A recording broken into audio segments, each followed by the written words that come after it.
those that are watching online or those that are sitting in the pews, I want to start it with God. I want to end it with God, and I want God to be through the whole process.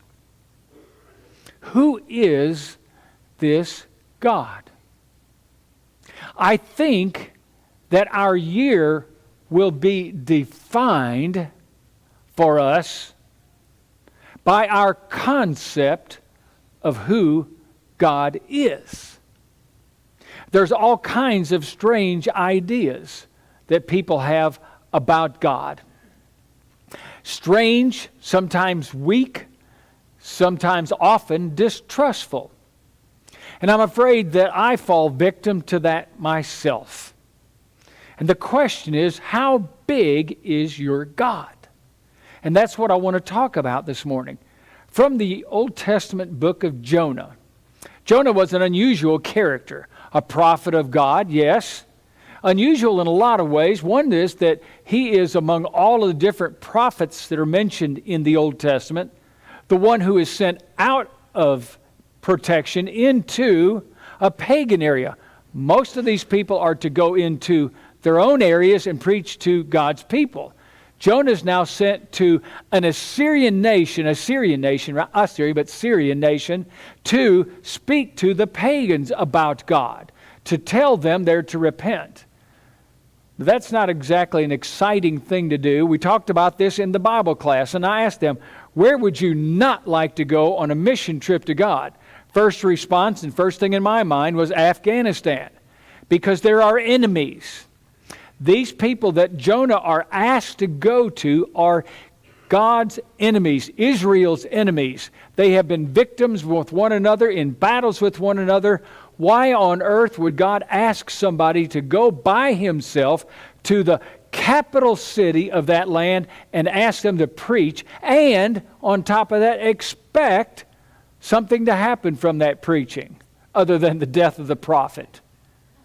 So when you read the book of Jonah, think about it from that perspective, and you're going to be looking at it, as I'm going to label it here, on Jonah, how big is your God? So let's look at Jonah chapter 1, starting at verse 1. Now the word of the Lord came to Jonah, the son of Amittai, saying, Arise and go to Nineveh, that great city, and cry out against it. Not go say, hey guys, I'd like you to be friends. We're going to come over and have a cup of soup together, and we'll talk a little bit, and cry out against it, for their wickedness has come up before me. Jonah, being the good missionary that he was, arose to flee to Tarshish from the presence of the Lord. Now, one is east and the other is west. Nineveh is east and Tarshish is west, and Jonah is going the wrong way.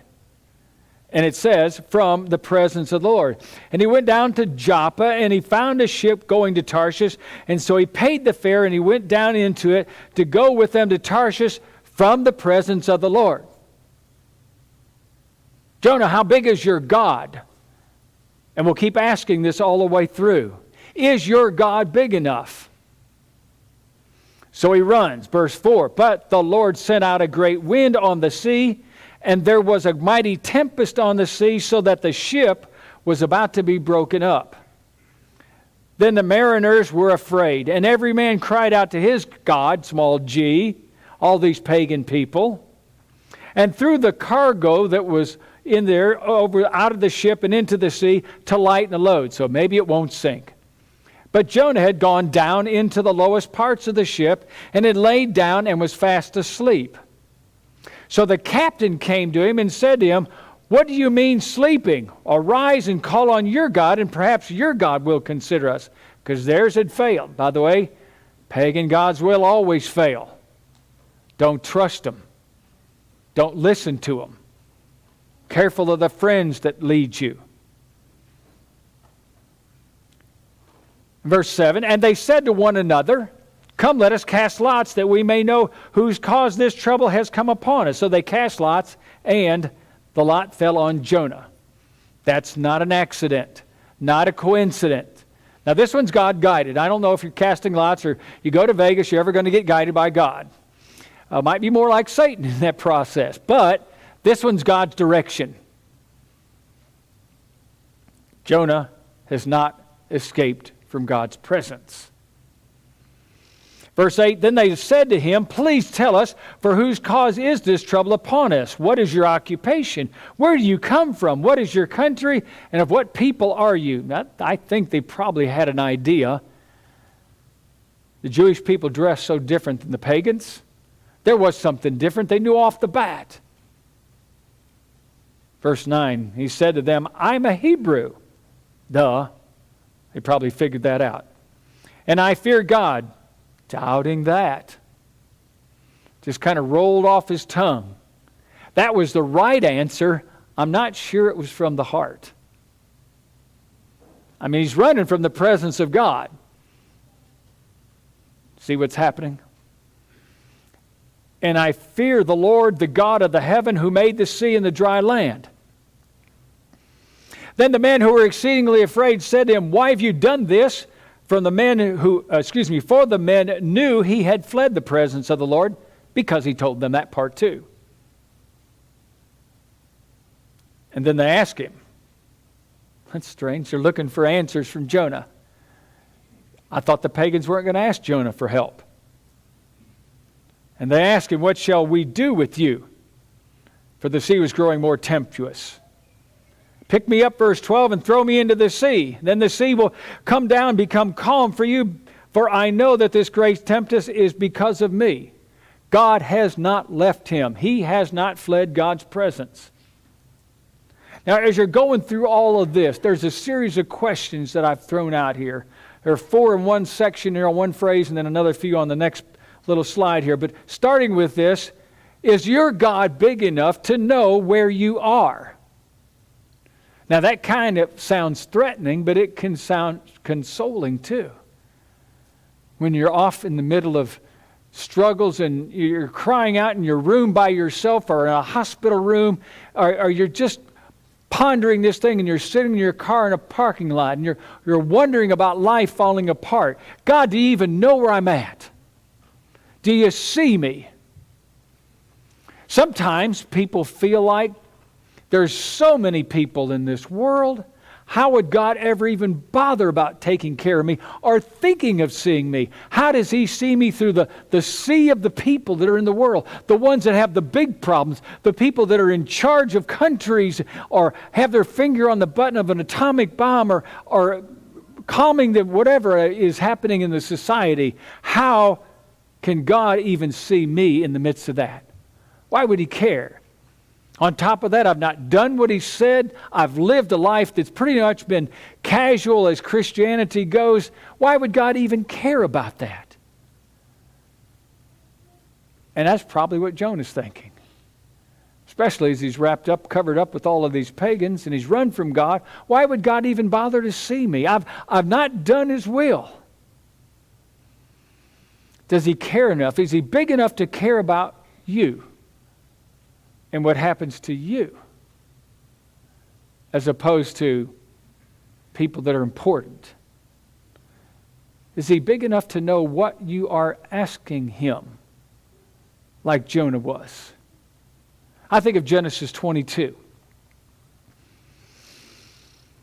God comes to Abraham, and Abraham has waited a long time, as you know the story, for that firstborn son that belongs to him and to his wife. And you know he had to have been excited. We have lots of exciting things that come into our life, and a lot of those are births of children. It just brings excitement to you. And you gather with family, and it's so neat. And I can imagine all the rejoicing that went on in Abraham's household. And Sarah, can you imagine walking into the temple, and she's expecting in an age, getting close to 100. And boy, is Abraham just as proud as can be. I'm going to have a son. And the rest of them out there at his age have grandchildren and great-grandchildren. And there's Sarah walking in, and the women are poking themselves. Do you see that? And they're so happy. And then Genesis 22, after he has that child, God says, Abraham, right here, Lord, what you need. I want you to take your son, your only son," how he emphasizes that. It's the special one. He has another one through a handmaiden. But this is his only son. "And I want you to take him up onto a mountain, and then I want you to offer him in sacrifice." No shuffling his feet, no scratching his head, no crying out why, not wondering what's going on. "Abraham, how big is your God?"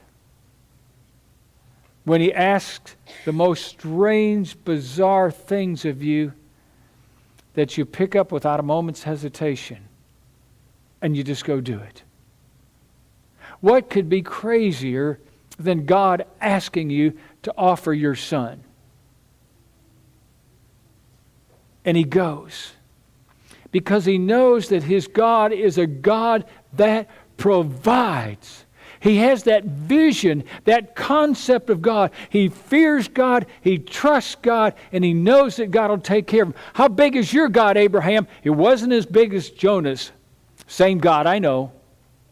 But it was the concept that I'm looking at here.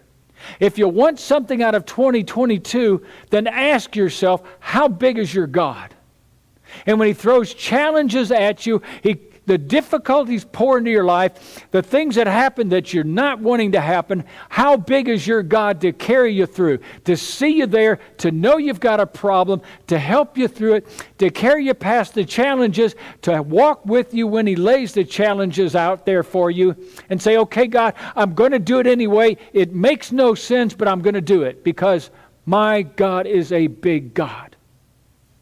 Period. Is your God big enough to protect you? Point number 5. To back you up when he directs you forward. There's a passage in 2 Kings chapter 6, verses 14 to 18. There's a servant alongside of one of God's greatest prophets. And he sees all of these enemies flooding over the hills with chariots and just armies after armies after armies. And he looks at the prophet and he goes, how are we going to win? And the prophet prays, God, open his eyes. And the man looks up on the fields and he sees God's chariots and horses and armies before them. We need to be able to open our eyes and see how big God is. The plans that he has before us, the things that he wants to do through us, and the fact is we just need to have our eyes open and be willing to step forth like Abraham. To direct you forward, I think of that passage in Numbers chapter 14. They'd sent spies out to spy out the land, Israel did. And now the spies returned back, and you recall the story, probably. If not, go back and read it sometime. Because when the spies go out, their mission is to check out this land where God is going to give it to them. He's already said that. Just going to go see what it's like and come back and report. But they come back with a report that says, it's impossible, we can't do this. And the reason they couldn't do it because their God was too small. Not God himself, but the God that was in their mind was too small. The cities are too fortified. There are giants there. We can't move forward. Oh, yes, you could have. It all depends on how big your God is. Now back to the book of Jonah, because in chapter 2, it's an amazing thing. When you're looking at what's going on in Jonah's life, and you're seeing what's happened, and now Jonah has instructed the pagan people to throw him in the ocean, and it does calm the sea as he promised. And there he is down inside the water. I mean, does God really care? Jonah has messed up. You talk about a place that a prophet doesn't want to be. It's in the hands of God when he's angry with you. When you haven't done what you're supposed to do as a prophet, you've gone the opposite direction, you're unwilling to serve, you're unwilling to speak out. You don't trust God in any direction. In chapter 2, verse 1, it says, and Jonah prayed. Jonah prayed. Well, what else do you have to do, Jonah?